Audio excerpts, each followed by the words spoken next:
안녕하세요 여러분, 연친남입니다. 피해게임 8회 선공개 영상 보셨나요?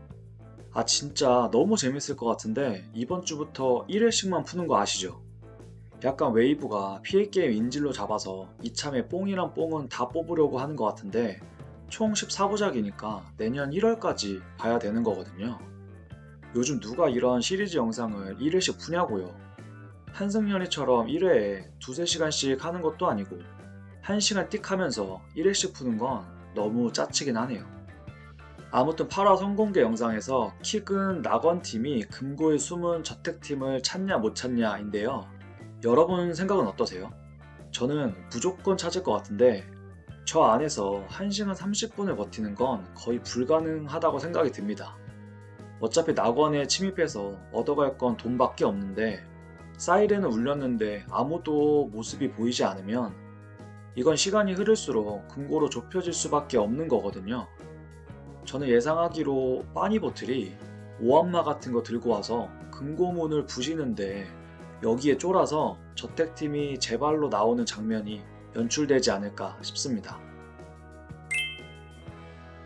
아니면 최혜선이 발견하는 건데 솔직히 밖에서 구멍으로 볼 수 있는 방법은 없을 것 같고 금고를 떠나는 척 앞에 숨어 있다가 저택팀이 안에서 하는 말을 듣고 알 것 같아요.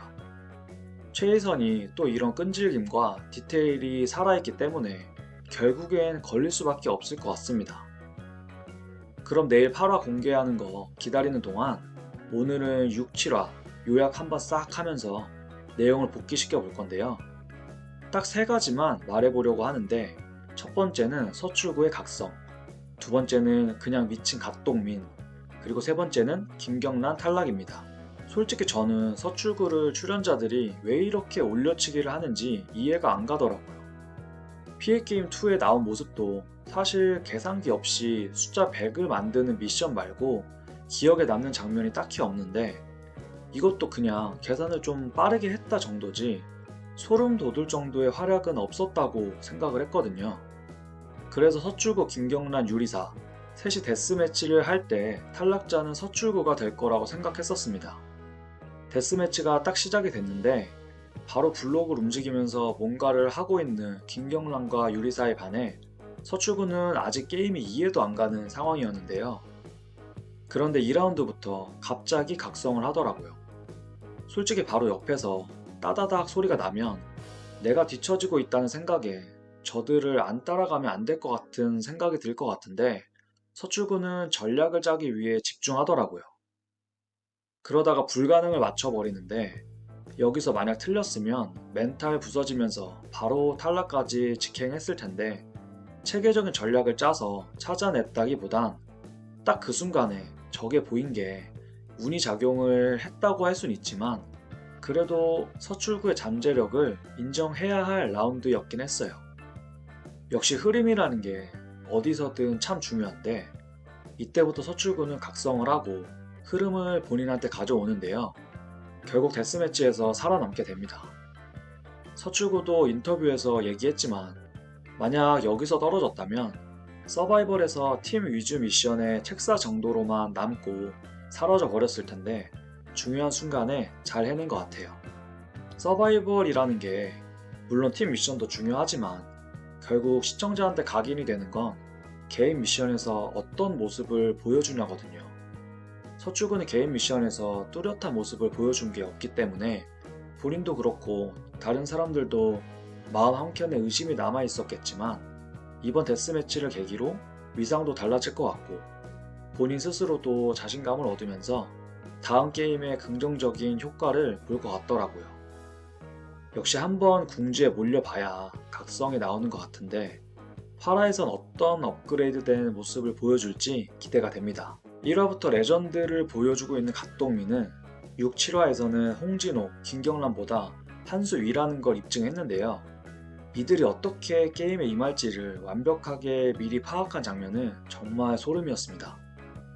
이번 게임에서의 핵심은 0, 100, 16 카드를 언제 어떻게 사용하느냐였는데 장동민의 말대로 홍진호는 첫 판부터 갬블 성향으로 2배 아이템까지 쓰면서 0과 100 카드를 썼고 김경란은 일반적인 플레이어의 생각대로 다른 팀이 어떻게 하는지를 지켜봤는데요.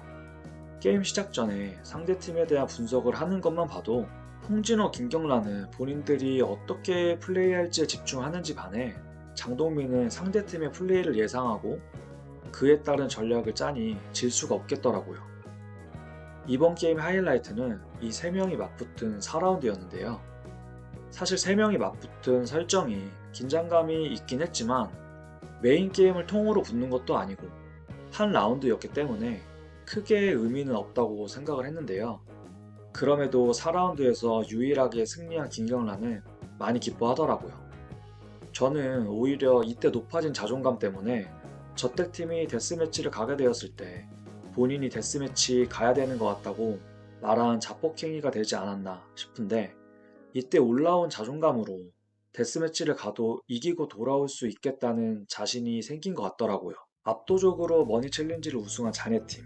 각동민이 팀으로 있는 거 든든하고 좋은데 시청자 입장에서는 장동민 말고 누가 의견을 내고 말을 했었는지 가물가물한 부작용이 좀 있는 것 같긴 하지만 다른 플레이어가 전혀 생각이 안 날 정도로 장동민이 보여준 모습은 도파민을 일으키는데 충분했습니다.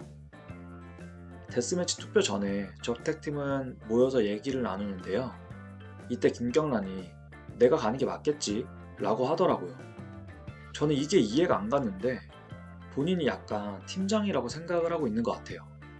그러기엔 팀을 리딩하는 모습이 너무 안 보였는데 굳이 여기서 본인이 간다고 하는 게 이해가 안 가더라고요. 저는 이번 피해게임 3를 보면서 김경란이 아무것도 보여주지 못했다고 생각하거든요. 솔직히 낙원팀처럼 잘하는 사람들만 구성이 되어 있다면 목소리 낼 기회도 적고 눈치도 볼 수 있지만 저택팀은 멤버 구성이 약했고 여태 쌓아온 커리어를 생각했을 때 김경란이 충분히 리딩을 할 기회가 많았다고 생각하거든요. 그런데도 안 한 건 능력 부족이라고 봐야죠. 사실 더 지니어스 때도 준우승을 하긴 했지만 압도적인 게임 능력을 보여준 적은 없거든요.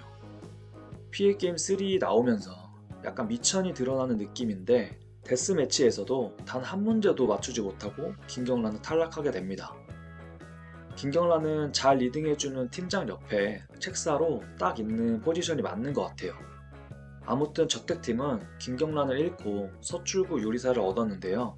솔직히 저택팀 입장에서는 개꿀인 상황입니다. 과연 각성한 서출구가 저택팀을 어떻게 이끌어 나갈지 이번 주 기대해봐도 좋을 것 같아요.